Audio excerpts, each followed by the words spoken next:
Welcome to MindCep, where we journey through the realms of mind and body to unlock the full potential of human wellness. Join your host, Alex Muir, as we explore transformative health hacks, debunk myths, and empower you with knowledge straight from the experts. Dive into each episode ready to flex your mind, body, and soul, because your ultimate well-being journey starts right here. And we're live, ladies and gentlemen. Welcome back to episode 113. This is your host, Alex Muir of the MindCep Podcast, helping you flex your mind, body, and soul. And we're having three-peat guest, Amy K. Wilson, certified board geriatric pharmacist, certified nutrition coach, certified fitness instructor, personal trainer. And welcome back to the MindCep Podcast, Amy. Happy to have you on the show. And looking forward to doing a deeper dive into a lot of other areas. And a lot of our clips did super well on YouTube Shorts, on Instagram. So, your knowledge and your background is really resonating with my listeners, but also with the MindCep community on all socials. So welcome back. Thanks. I'm glad we're doing a third one because we just always run out of time. Yeah. And it's really hard to do that deep dive when in 30 or 40 minutes, right? Sometimes you need just a little bit more time to really dive deep into those broader concepts. So I'm super happy that we're tackling those concepts again. So one area that I wanted to talk about, which you speak a lot to, is how the younger generations are getting into nursing homes, millennials, Gen Xers, because of our poor lifestyle habits and choices that we make, and then maybe our backgrounds that we haven't been taught some about nutrition, about how important it is to move. Maybe why don't you speak about that, what you're seeing kind of in your work, and how the patients are getting younger and younger. And it's scary. It really is scary. And the reason it's scary is I will do an admission review. People come in the nursing homes, and we used to think, we still think that nursing homes are 80s, 90s, hundreds, right? We're not, we don't think that we're going to end up in a nursing home. Let's be honest. We just don't. We have blinders on, even when we have health conditions. We're like, oh, that won't be me. That just won't be me. I'll just take a pill for that. And, I always, if you've listened to the podcast before, I always say I'm a pharmacist who prefers that you're not on medication. Medication definitely has its purpose, and there's definitely reasons to be on medication.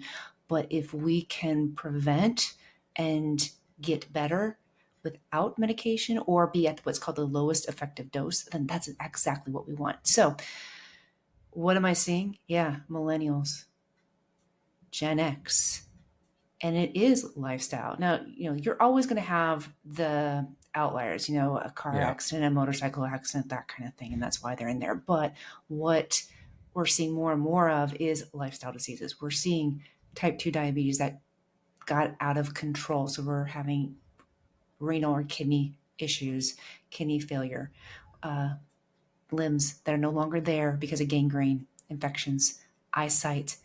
And it's heartbreaking. It really is heartbreaking. And people don't realize that, hey, you can prevent that kind of thing. And, like we just talked before, I just did a reel on Instagram. We have a narrow window. It's a window of opportunity to get our together. And the clock is ticking. I know sometimes it seems like, but I just don't know where to start. I don't know what to do. But starting today can decrease that. I won't even say it's an opportunity, because it's not an opportunity, but decrease that probability of being in a nursing home or an assisted living facility. Our 50s are the new, want to say new 20s, new 30s. We're not old. I was looking at some of the Golden Girls, and the Golden Girls were 50s. What? Yep. No, I don't, I don't feel that old. I don't feel like Blanche and everything else. I'm like, that's not the way it is. We see ourselves, especially Gen X, we see ourselves as getting better, getting fitter, getting stronger. But be honest with yourself. Are you on blood pressure medications? Have you been diagnosed with prediabetes or diabetes, high cholesterol, anything else that's considered a lifestyle disease? What are you doing about it? Are you just going to the pharmacy and getting that prescription filled because that's all you know? But let's dive deeper. Let's do something about it besides just taking medication. And that is changing how you eat with nutrition, and also how you maybe work out, or maybe you work out too much, or maybe you don't work out at all. Maybe you sit all day, which we now know sitting is the new smoking. What are you doing for your future self? Yeah, no, I love that. And like building those like lifelong habits, they take time. And fortunately, like with my background, like my dad, like, you know, sat me down and he's like, hey, he's like, you're gonna start moving really young. Like, and I was like 6 or 7 years old, and he's like, I want you to try lacrosse, like box lacrosse, or I want you to try soccer, right? He's like, you can pick, but I want you to get started with a sport because it builds, you know, teamwork, leadership, social skills, but you're also moving your body all the time, right? So that's kind of how it started for me, was like having like being an athlete, building up those habits. And then eventually when I left team sports, then I got into like bodybuilding, learning about how I can build and morph my own body. And because I didn't know anything about nutrition, so that took a couple of years to learn. But going from just making eggs to be able to, you know, do full on meals, and like that actually tasted really good. Because my main concern, like at the time, right, which everyone's concern is like, oh, how do I make healthy food taste good? Or how do I season it? How do, you know? And then I just learned that through cooking books and YouTube. And so, but anyone can learn it, right? You don't have to necessarily be an athlete, or you just have to, or a chef. Yeah, you don't have to be a chef. No, like my biggest, yeah, right. Like most people are the same. Like you want to do minimal ingredients and just add a little bit to spruce it up to make it taste good, the food. But you don't have to have thousands of ingredients or do hundreds of recipes. I tend to rinse, repeat a lot of the same stuff, right? And it doesn't have to be boiled chicken and broccoli. No. All right. Yes, there's a lot of things you can do with chicken to make chicken amazing, but eating healthy is not boring. And we have been conditioned that especially our taste buds, when you start eating ultra processed foods, your taste buds and your body craves ultra processed foods. It's almost like an addiction, a drug. It's the sugar, it's the chemicals. That's what your body wants. And you don't realize that, wait, why am I getting migraines? Why do I hurt? Why am I brain fog? Why at 2 p.m. do I feel like I need a nap? So I have to go to Starbucks or get that espresso or venti coffee because I am crashing. What's going on? And we're going to blame everything else. We're going to blame our job, our kids, our home life, menopause, perimenopause, low testosterone. We're going to blame everything else except looking at how we're eating and how we're working out. And when we start flipping that switch and be like, okay, you know what? I'm going to start working on this. If I don't know what to do, I'm going to get help. I'm going to get a plan and make it where it's a lifestyle, not a diet, because I'm very, very much against dieting. It's a lifestyle to, like I said, train for your future self. And when you start putting those little steps and start building upon those little steps, guess what? You got more energy. Hello, perimenopause, menopause crap that you thought that you were never going to get rid of. It starts to go away or gets less. Your A1C, which is a diabetes marker, goes down. Blood pressure, cholesterol, all of those things start to decrease. And that is what we want. And the problem is we get so overwhelmed with all the YouTube videos, Google, Dr. Google, Instagram, the reels. Everybody makes it look like it should be a snap of a finger. Yeah. And like 1,000 steps. Yeah. And I'm like, right now, I'm going to tell you right now, I'm seeing all these supplements coming out that are supposedly like Ozempic. They do something with the GLP-1. They do something with human growth hormone. We so want to take a supplement and have that work. And I get it. I would love, like, yes, let me take this supplement and I don't have to worry about how I eat. I don't have to worry about what I'm doing and it's going to work. Okay. But is it really working? Because if you're not fueling your body properly, the chemical reactions in your body can't work. If you're not lifting weight, you're not going to build muscle. So yeah, it may help aesthetically, but that does not mean health. Yeah, no. And like, even if you look a certain way, like internally, your hormones and your metabolism could be like wrecked because of our prior lifestyle choices and not moving enough and not eating the right, not only like there's like under eating, right?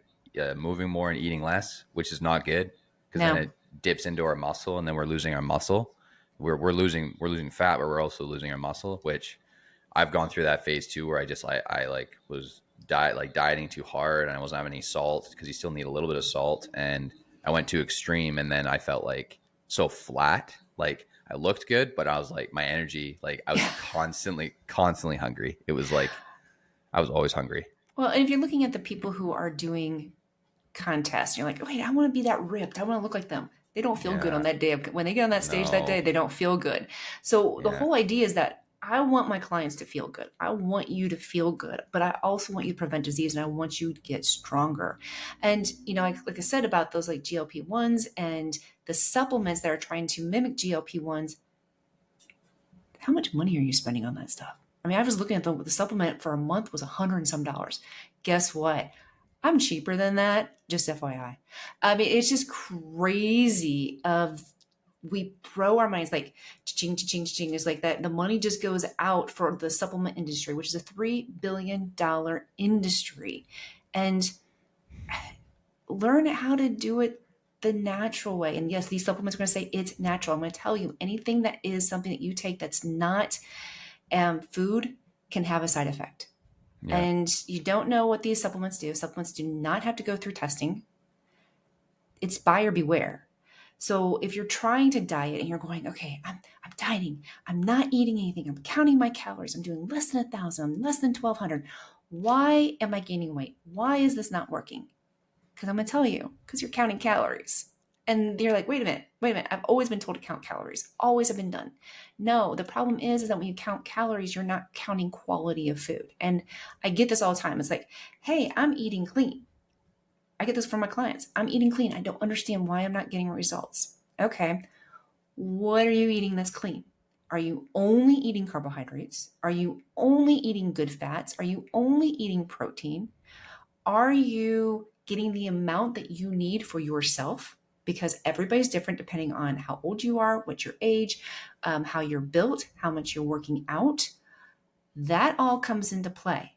And I'm going to throw myself under the bus because I have to track. I'm somebody who has to track because if I don't track, sometimes I don't eat enough and sometimes I eat way too much. So I was doing clean. I'm like, hey, I'm doing clean. So I have I was doing nut pods. It's a coffee creamer that is non-dairy. And I wasn't measuring the nut pods. I was using a half cup to a cup a day. Wow. Whoa. It was just eyeballing, but I was having several. I was like, okay, that was eye-opening. I was also doing a cereal that's called Catalina Crunch. It's amazing. It's a protein cereal that is less processed. It has stevia and monk fruit in it and high fiber, and a serving size is a half cup. Well, let's just say my half cup was overfloweth. And I would also have a couple handfuls while I was getting my breakfast ready. Well, rude awakening. It was 3.5 to 4 servings is what I was having at a time. Oh my gosh. So, but I was tracking. I was kind of tracking. But that's where, I have clients like, I don't want to use a kitchen scale. I'm like, this is why you have to use a kitchen scale. Because when you use a cup, it's very easy to go over. And at the same point, if you use a cup of frozen strawberries, you're not going to get enough because of the air that's in the cup. So the kitchen scale is going to be your friend. And I get a lot of people like, well, I don't want to be attached. And I get that. But what I want you to do is, if you're working with me, it's going to be for 6 weeks. We're going to do this for 6 weeks and see how you do. Then go intuitive eating for a little bit, but then come back to it because things happen, things slip, and then you start getting results that you don't want, or your A1C starts going up, or you're feeling fluffier. And it could be because you're not getting the amount of protein you need, the amount of fat that you need, and the amount of carbohydrates that you need. Something is not getting enough, or you might be getting too much. That is why it's so important to not just focus on calories and focus on quality and tracking those macronutrients, the protein, the fat, the carbohydrates, because then we know How much do you need to build muscle? How much do you need to keep muscle? How much does your body need so it doesn't add on fat? At the same point, are you not getting enough because you're starving, and you're maybe only eating one meal a day, or all you're doing is lettuce and eating bird food? Well, you're not doing your body any favors, because your body's going to take energy. It needs energy. It's going to get it from muscle, not fat. It will get a little bit, but muscle is going to be the quickest way to get energy. And your body is not in the mood to wait. So when someone says, oh, but you're getting to your fat. Yeah, you will eventually when you have no more muscle, but it's going to go from the majority of muscle first. Well, guess what? You just slow down your metabolism. You are not doing your skeletal system any favors, because your muscle is supporting your skeletal system. You're not doing yourself any favors to prevent hip fractures, falls, getting out of a chair. So there's so many things that we need to do that we're training for our future self and ourself today. Yeah. And speaking about losing the functional movement, right? Like as soon as we stop eating enough calories or not eating enough calories, then like you said, it dips into our muscle, and then we're at risk of potential fractures, breaking bones, or just getting injured easier because our body's not nourished like it should be. So, and that's when I've noticed too that I tend to, right? At first it's the cortisol, too much cortisol, because not being nourished enough creates those cascades of effects where my body's overloaded with cortisol. My energy's flat. So the energy's already down. And then because when our energy's down there, our immunity's not as boosted. So then our immunity's down. So then it's just like you get sick easier, and minor injuries, which could potentially inflammation. I mean, it's just this perpetual vicious cycle that you're setting yourself up. Yeah. Major. So it's like, So all you're doing is setting yourself up for one, let's say, disease state after another. And sometimes you see people who can't catch a break, and you're like, what's going on? And it usually starts with a very traumatic, something happens in their life, very stressful. And then if you don't have the ability for your body to handle that stress because you haven't been eating right, you haven't been working out, you're going to get that vicious cycle effect. And it just seems like all of a sudden things start going downhill, where if you have one thing that might be going right, it might be your nutrition, it might be your fitness, that it doesn't seem to go downhill as fast, that you can put the brakes on and be like, okay, how can I get out of this vicious cycle? How can I put the brakes on? How can I get the stress down, the cortisol down? What can I do to improve tomorrow, improve the next day? And what I don't want people to think is like, oh, that's just so easy. No, it's baby steps. Every day you show up. It's not something that you stop. You start whatever your day is starting, and you're going to keep doing that for the rest of your life. It is a lifestyle training, and it doesn't have to be, it shouldn't take up all your time. It shouldn't be the thing that's on your head. I mean, women, how many times was all we were thinking about is, I'm hungry, I'm dieting, this sucks, you're tired, you're mean. It's all consuming. And how much time have we wasted trying to get to that next size, or to lose the 5 pounds, or whatever's coming up, the wedding, the class reunion? It's so much pressure that we put on ourselves when we start thinking about health, when we start thinking about building muscle and understanding that stuff takes time. It's okay. We just show up every day. Consistency is the name of the game. Yeah, no, absolutely. And I loved how in our previous episodes, you talk a lot about HIIT training. I'm a big proponent of HIIT training because it's so efficient, and then you have no one has any excuse not to give it a shot, because it's like it can be 15 to 30 minutes or 20 to 30 minutes, and body weight or with weights, but of course preference with weights every time. But one thing that I've been working on is these accessory movements, like building my grip strength up, because I've noticed that, especially with a lot of lifts, you're trying to increase your deadlift, your squat, your bench. It all revolves around grip. And I've noticed that I would tend to gas out when I could have lifted a little bit more weight, but my grip strength is just not there. So I'm like, okay, I'll hone in on that. build up my forearms, and then that'll build up the rest of those movements, right? Because like you said, you can build that foundation over time, but sometimes we'll figure out where we're at.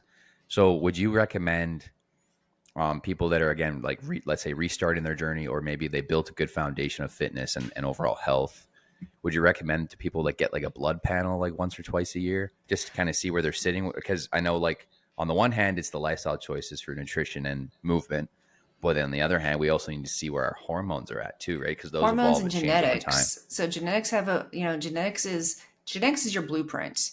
Your environment and your nutrition pull trigger. So yes, I absolutely believe in getting your yearly lab work. So if you're male or female, so this is what you want to think about. You want your A1C. You want something that's called a BMP or a CMP, that will get your sodium and your electrolytes and your glucose, and then maybe your liver panel. But you also want to look at not just your cholesterol. And this is where people can get in the weeds. You'll get a cholesterol panel. It'll have your total cholesterol, HDL, LDL, triglycerides, VLDL. Have them do it's a bigger panel. It takes your LDL and looks at different LDLs. Actually, LDL is in this bucket that it's the bad cholesterol, but technically not all of it's bad. There's stuff called fluffy cholesterol. My LDL is actually high. If you just looked at the lab result, you're like, oh my gosh, how do you have high cholesterol? But my LDL that is good is high. It's the fluffy stuff. Right. It's the stuff that doesn't stick. And that makes a huge difference. But if somebody just saw mine, they'd be like, oh my gosh, you need to go on a statin. No, I don't, because the stuff I have is good. So that's another one. I would get your thyroid checked, your TSH, your T3, your T4. And just because as we age, it's very possible that there is thyroid issues. Maybe your parents had some thyroid issues. Your B12, get your magnesium and your vitamin D. Those are all things that most people will, a doctor will order for a physical once a year. Perfect. Get that, because you need to know what's going on. And those lab tests will tell you if your A1C is high and you're pre-diabetic, okay, your body's giving you warning signs that, hey, it's going to climb up. The worst thing I hate is when the doctor's like, let's just watch this. Let's see what happens the next. No. Okay, what are you watching? You're pre-diabetic. It's right there. Your body's saying, hey, do something now or else we're going to go up. And when you go up, it's going to be diabetes. So it is a warning sign that says, okay, this is your window of opportunity. The time is ticking. Get busy. What can you do now that you can start decreasing the A1C? Don't watch. Don't be like, hey, we'll just see what happens and see if it's just this is the way it is because you're getting older. That drives me nuts. Do something about it. You have the power. And that's what I think people don't realize, is that you have the power to change. You just have to want to. It doesn't take a huge amount of work. It's just little things. Yeah, you might have to change some belief systems. You might have to change some things that you do. You may have to add some things. But it doesn't have to be this huge, overwhelming thing to get healthy. And actually, you're going to feel better. You'll have more energy, less aches and pains. And when you go the next time you go to the doctor, your A1C goes down, you're like, see, I can do it on my own. Yeah. And because that's what I'm trying to work on, is like, I had a blood panel like 3 years ago and they said everything was good. The only portion of the test I missed was the testosterone. Mm-hmm. But at the time they did say that my cholesterol was high. And that's also because I was doing a little bit of keto. So I was and fasting. So my ketones were elevated. And so they did, so they called me and I was like, I thought it was urgent, or like they made it sound like it was urgent. Like, oh, just call me. And I was like, oh my God, like, is something elevated? So then we had a chat and they're like, no. You're like, I'm like, is everything good with my test? And they're like, no, your ketones are a little elevated. So just maybe lay off the fasting and the higher fats for a bit, and then just, kind of rebalance. And then, so then like I do that, right? I make those adjustments. And then one thing that they said to also lower your cholesterol was eating avocados because of the monounsaturated fats. So, and I do like avocado. I don't eat it enough, but I apparently, because my dad got the same advice as well from his GP, and he's like, have an avocado, because avocado can actually bring your bad cholesterol down like almost 10 points in like 90 days. So it's incredible. Like just eating like whatever, half of an avocado a week. It's like not a lot. It's very small. So it's like Yeah. these like different foods that we can have that can really, you know, like enhance our numbers and like just our overall health. Like they can make a big difference. And if you have a genetic component like that, and a lot of people are like, oh, well, it's genetics. I can't outrun that. Yes, you can. My dad was type 2 diabetes. I have the type 2 diabetic gene. And it's something I'm always watching. So I get my A1C done quite a bit. It has jumped up every once in a while. I'm like, okay, need to reel it back in, and I can get it back down to, totally normal and below, and around 5.2 instead of being 5.7. So you can outsmart your genes a lot of times. And the worst thing to do is just put your hands up and go, that's just the way it is. Yeah, no, absolutely. Like I know like everyone has their own set of genetics, but we can make adjustments and improvements upon that. We just need to know the data. Because otherwise we're kind of going into our nutrition and our exercise regimen like blindly, because we don't know where our hormones are sitting at, which is super important to know. So, and I know, a lot of questions I get with the CGM, the continuous glucose monitors, are those worth it? And Dexcom is coming out with one. I thought it was supposed to be out by now, an over-the-counter version one that you don't need a prescription for. I like them, but know what it means. Work with somebody who can help you, because if you're looking at going, oh my gosh, I ate and my blood sugar went up. I can't eat carbs because my blood sugar went up. That's what it's supposed to do.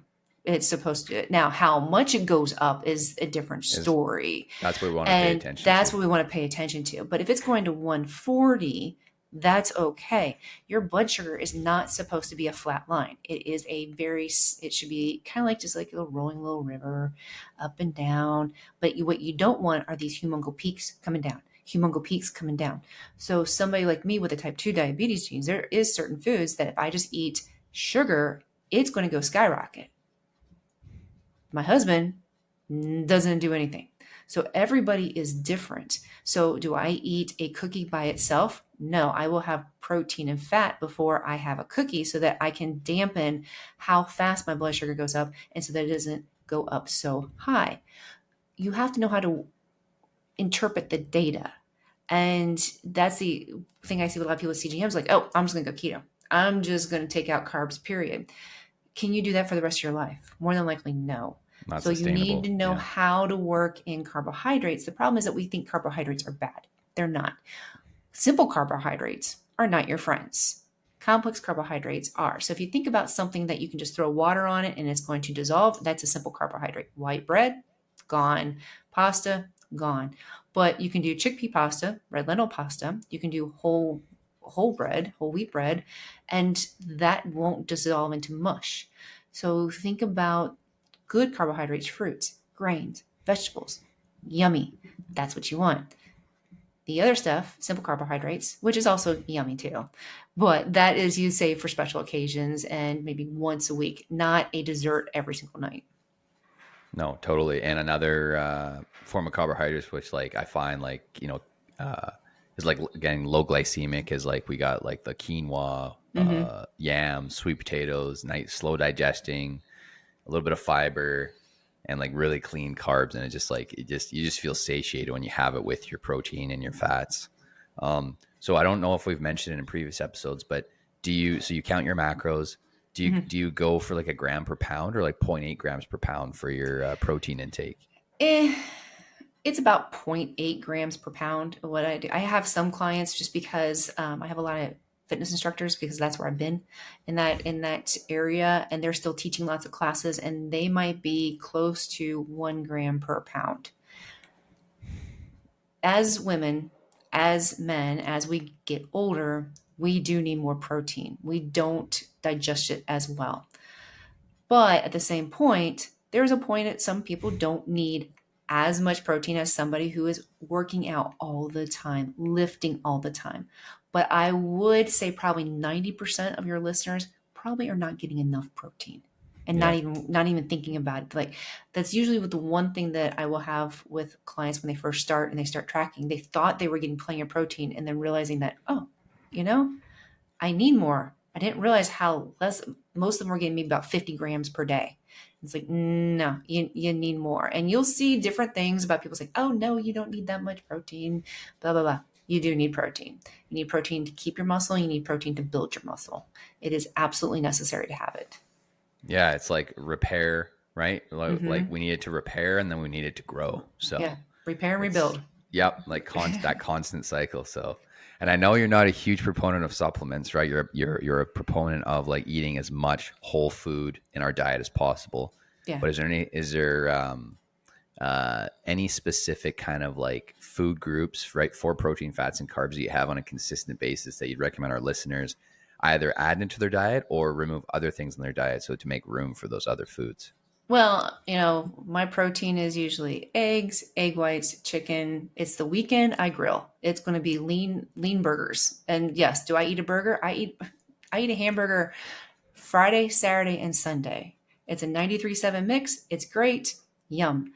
So the rest of the time, that's the only time I have red meat. The rest of the time, it's usually not red meat. Fruits and vegetables is whatever's in season. I do one supplement, or I do a couple supplements, but the main one is creatine. I take creatine every day. And once again, the reason being is because creatine's been studied for about 50 years. It's actually a pretty safe supplement. And I just do 5 grams per day. What it does is help me keep my muscle. I went off of it for 6 weeks because I wanted to do a test. Because I'm like, when I was taking it at first, I'm like, this is amazing. My lifts are great. I'm recovering faster. And I'm like, is it in my head? Is it really in my head? So I did an experiment. I'm like, you know what? I'm going to stop taking it for 6 weeks and see what happens. Stopped taking it, got back on it night and day. Night and day. It's crazy. My lifts were so much better.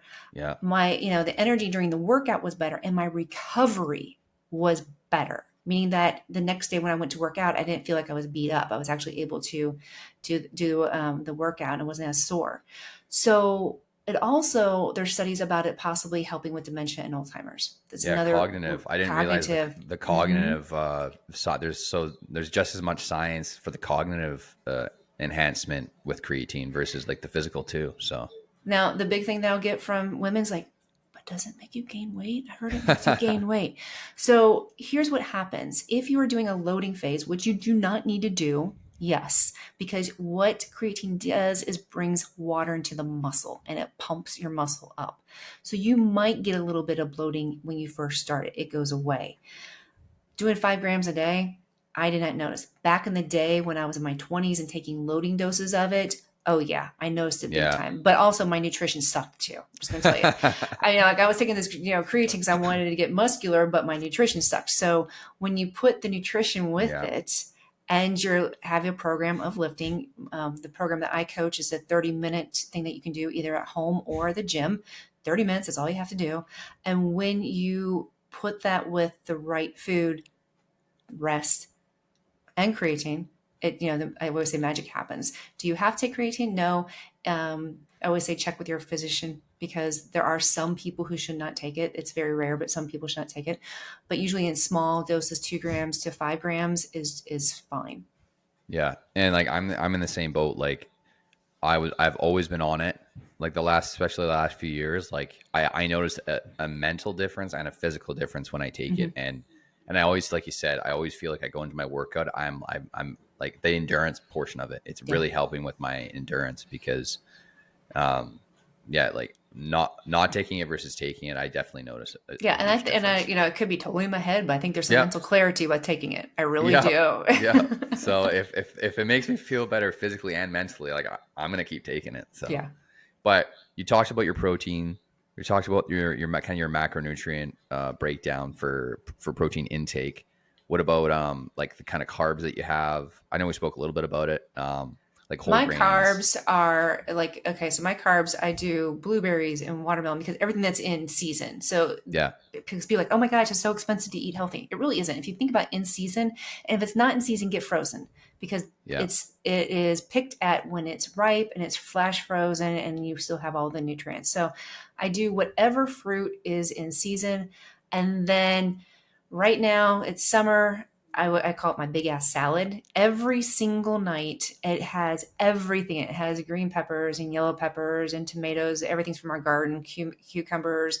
And it's when a salad's not boring, that's the thing. It's like, oh, I can't eat salad, it's so boring. When you put like Brussels sprouts and broccoli and it's all these different textures and colors, it's so good.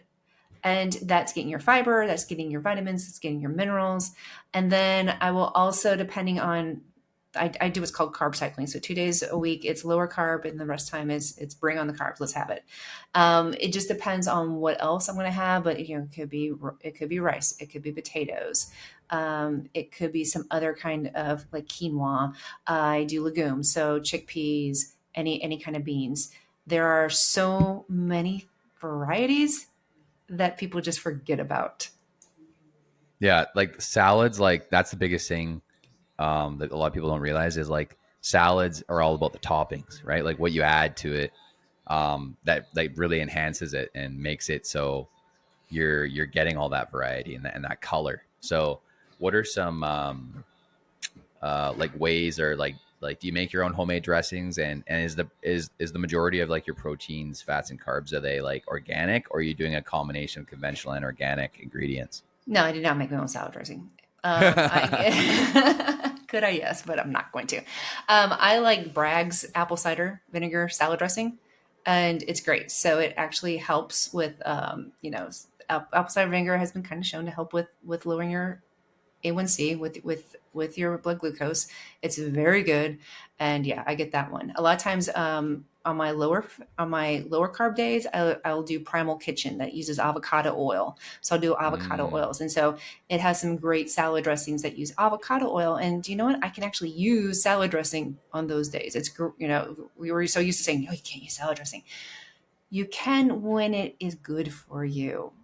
Meaning that if you're having something that has like canola oil and all sorts of yuckiness, all sorts of chemicals, no, something that Primal Kitchen, which is a healthier option, great. Then I'll also use, if I want to make something else, avocados, avocado oil. Every morning I'll have, I get a mashed avocado. I actually get the stuff at Costco. It's a single serve, and it's just plain avocado. It's so much cheaper than buying avocados, because we all know what happens to avocados.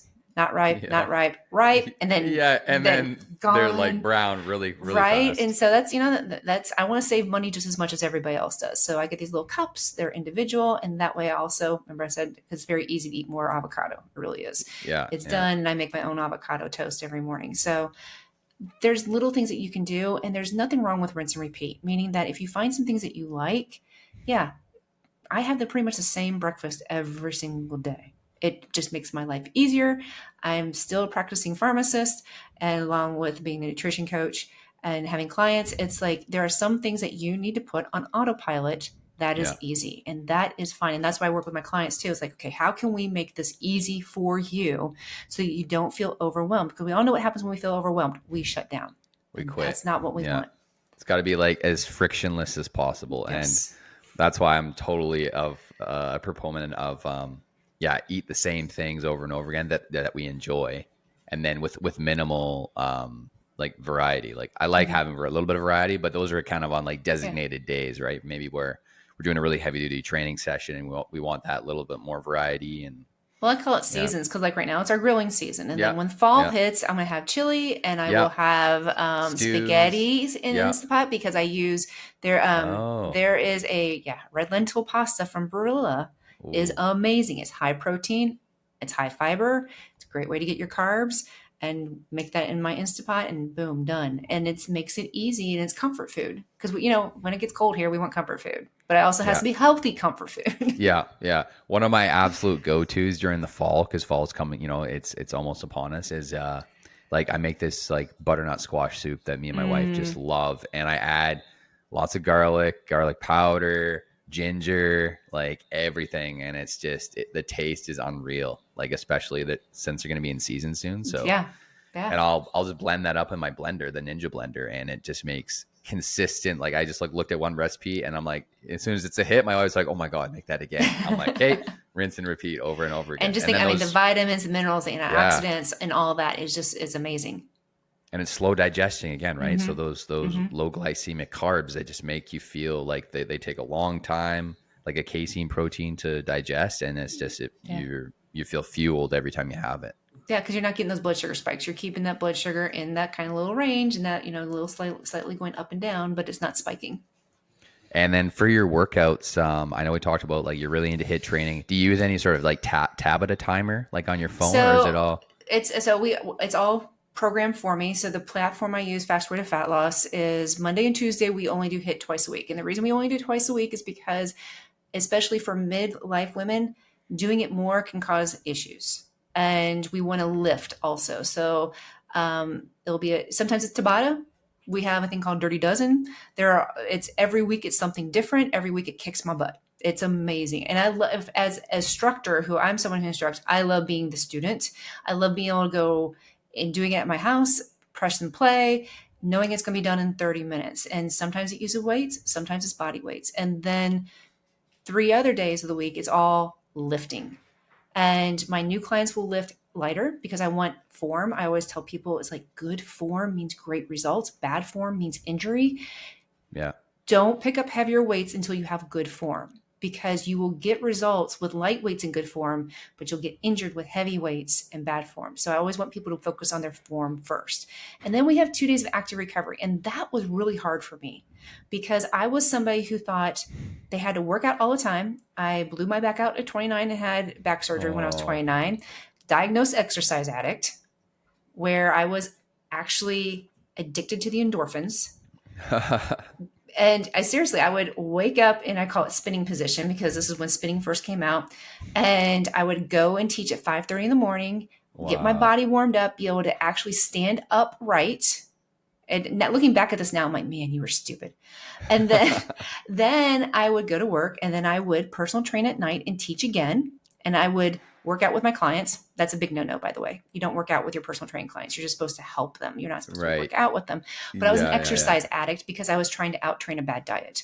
Right. So yeah, it's so refreshing to have 30-minute workouts and then do stretching, do yoga, because I used to think yoga was the biggest freaking waste of time. And I'm sorry for anybody who likes yoga. Yeah, I really did think it was the biggest waste of time. And now I'm like, damn, what I should have told my 20-year-old self was that do the damn yoga.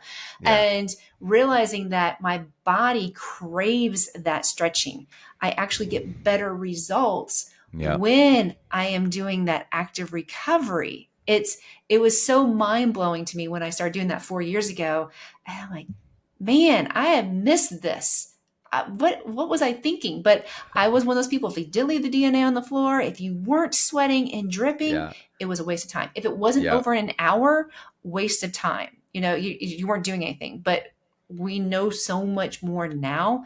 And when you pair your workout with your macro cycle, like I said, magic happens. Doesn't matter what age you are, you're going to get better. You're going to get stronger. You're going to feel better. No, absolutely. And like once I learned that you don't have to be in there for an hour. And most of the time when people are in the gym for an hour, I was talking for 20 minutes. So really I'm only working out for 35 to 40 minutes because I still got to do a 10-minute or 5 to 10 minute warm up. Right. So efficient and effective. I like racing against the time. Like I like trying to win against the time every time I train. That's why that Tabata timer, like 30 seconds on, 15 seconds rest. That range works really well for me. And then 40 and 20, if I want to go a little more intense, but though it's never like lifting super heavy. It's just like you said, it's just like lifting what I can do under really strict form, but on like 20 to 25 minutes, it's like fast.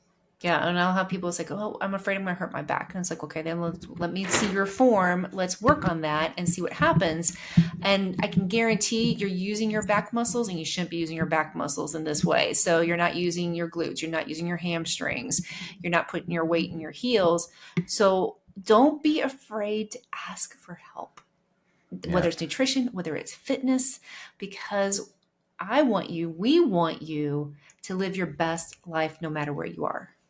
Yeah, like nutrition, training, we want you to enhance every aspect of your life, and then everything's interrelated. So the better we eat, the better we feel, the better we sleep, the better we feel, the more that we move, the better we feel. It's like like going back to our roots. Yeah. It's like, you want to be like, oh, but I work out all the time, but I'm not getting results. Okay. So what's going on in the kitchen? Or I'm eating really, really good, but I can't put on muscle. Okay. So what's going on with your workouts? Or I'm taking this supplement and it might be working out a little bit, but I just don't feel good. Or maybe it's not doing anything. And okay, well, you can take the supplement all you want. I can take creatine until the cows come home. But if I'm not doing it with nutrition and fitness, I'm not going to get the best benefit out of using that supplement. I'm really probably just throwing my money away. So you have to have that nutrition and that fitness aspect. And then speaking about nutrition again, for meal prep, do you like to meal prep like a designated day of the week and then eat the majority of, again, the same meals, and then you just take them out, or how do you do it? I'm going to tell you, meal prep stresses me out. It totally does. It does. I meal plan. I do spend a little bit more, like yesterday we went to Trader Joe's. I spend a little bit more money on getting prepackaged salads, because if you have a Trader Joe's, their salads are really reasonably priced. And I get about 3 or 4 different varieties. That's why I can have so much textures in my salad. And of course I have a garden. My breakfast is always the same for the most part. It depends on if it's lower carb day compared to a higher carb day, then it depends on what fruit I have. That's always the same. Our dinners on Friday, Saturday, Sunday, the same. I'm grilling out burgers. I'm telling you that right there. If it's going to have a big salad, burgers, probably like a sweet potato. So I already meal plan. And then when I go to the grocery store, I have everything so that I can make it. Now, in the fall, when I said the spaghetti's coming back, the chili's coming back, meal plan. And it's going to be where I make enough that it will be 2 or 3 dinners. So I'm not constantly having to cook every single night, or I'm not having to spend a whole Sunday prepping. Now, I know I have clients who absolutely love that. They love prepping. Nah, I don't want to spend my Sunday prepping, but I have but I do have a plan, and I know what we're having. And that to me is so much easier than chopping everything up. And a lot of things I do, I get pre-chopped. Everything is already there. My avocado is the avocado mash. It's already pre-done. So that's what I do. I like taking that route nowadays as well. I've pre-cut, like it's already like divvied up, like the way it's packaged. And so there's as minimal prep work as possible, because the way I used to do it, I would do every Sunday, I'd eat the same meal for like 6 or 7 days, and that gets old. And then my wife's like, we need more variety. I'm like, agreed. And then if you don't have a plan, you're like, what do you want to eat? I don't know. What do you want to eat? I don't know. Yeah. I mean, we all have this, right? All right. Okay. Well, so then you're trying to like, okay, well, what can I have that's semi-healthy? Okay, maybe I'll go to Core Life or maybe Panera. But it's still not the same, because no matter what, they're not weighing stuff. Can you do that every once in a while? Absolutely. I'm not saying no, you can't ever do that. You can't go. I mean, we do go out to eat occasionally. But I will tell you, if you're spending all your money going to healthy places and getting stuff out to eat, you're wasting your money. You could save so much by doing it in home and making your own stuff. Yeah. And then you'll get way more meal for the price, for the dollars that you're spending versus, right, that one meal that's costing nowadays, like $50 each or $40 each or whatever. Yeah, it's crazy. And if you want ice cream, make a protein shake, add a little more bananas to it, make it thicker. I mean, now you have the Ninja Creamery, and I don't have one, a lot of my clients do, and they make protein ice cream. So there are so many things that you can do to make healthy things at home. Yeah, no, absolutely. Those are the main deep dives I wanted to go into. The one last thing actually I want to mention was, have you seen any patients in the nursing homes that have been like blown out their adrenal glands or something like that from just like too much stress or too much caffeine for long term, anything like that? So, they don't come in with that. Yeah. That's saying that that's not part of the reason what's going on. But, I usually don't see somebody who's come in because they're so stressed out and they've blown their adrenals, or they're, a thyroid storm or something like that. What I'm seeing is, if you are entered into a nursing home and you're going to be a resident in a nursing home, it's because you no longer can take care of yourself at home. Yeah. And it means it's pretty far gone by then. So your kidneys are shutting down. Maybe you have limbs that are gone that you just can't physically take care of yourself, or you don't have anybody else at home that can take care of you. So, they say sometimes with the adrenals being blown out, they're like, there's two thoughts that's BS, and there's thoughts that that's going on. We see so much cortisol. We see so much stress. Cortisol is a great hormone. It really is. We need cortisol. We need that fight or flight response. The problem is we don't need that flight or fight response 24/7. Yeah. And the way that we do things, that's why Instagram gets us. Because we're getting that dopamine hit all the time. We're having that adrenaline rush all the time. And so we're putting ourselves in that fight or flight response, in that having to have that pleasure receptor also done. So when we need to, and I get caught up too, I'm like, how did 20 minutes go away? How was I watching all of this? And, there's things that we have to do. And, nutrition will do it. Working out too much will cause issues of increased cortisol and adrenals. We don't want to do that.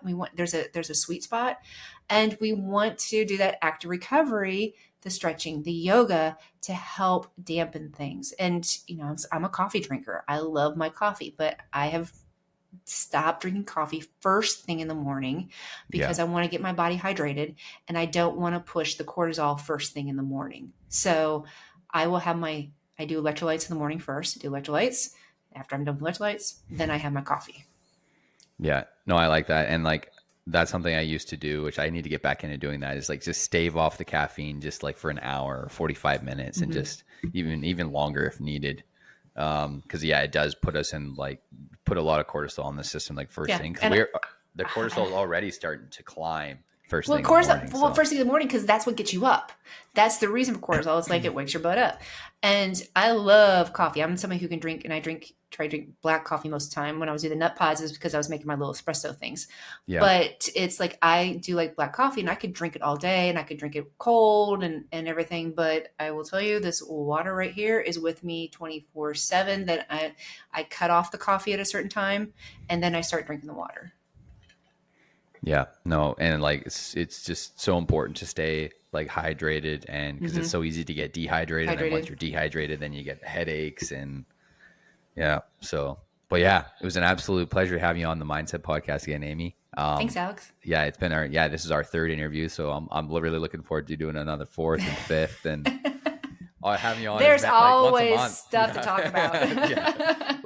We're always only scratching the surface, but we did, again, we dove deeper again into the macros and counting our calories, how important our nutrition is, getting blood work done, getting a blood panel done and seeing where our hormones are at, seeing where our levels are at for where we're, how our foundation has been built up to this point, because then we kind of know where we're sitting and how we can make improvements, right? Because then we're not just going into nutrition or fitness regimen and not knowing where we're sitting at already internally, right? We kind of know we're looking externally, but we got to do that inner work as well to make sure that we're growing from where we're at.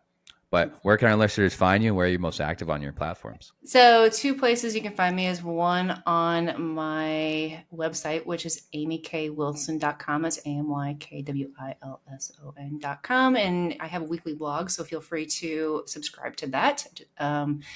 Most recently, I was talking about cottage cheese. And yeah, it's the good things about cottage cheese and what to look for when you're buying cottage cheese. There's a lot of crap out there. And then you can also find me on Instagram, and I'm at the Nutrition Coach Pharmacist. On Instagram, it's the Nutrition Coach Pharmacist. And feel free to send me a message and let me know you heard me on this podcast. And I would love to send you a free 5-day fat loss blueprint that will have my chili recipe on it that you may want. Ooh, that sounds good. And so, I'll grab those links from you, and I'll put them in the show notes, and then for all of our clips that I publish to YouTube as well. Awesome. Right on. Take care, Amy. It was a pleasure having you back on the show again, and looking forward to another interview in the near future. Sounds good. Thank you. Thanks for tuning into this episode of MindCep. If you liked what you heard, be sure to subscribe, rate, and review us on Apple Podcasts, Spotify, or YouTube. Your support helps us bring you more inspiring content and expert insights. Join our community on social media at mind.cep on Instagram, at mind-cep on YouTube, and visit our website, Alexander Muir, that's M as a Mike, UIR.com/blog for more exclusive resources and updates. Until next time, keep optimizing your mind and body, and see you in the next episode.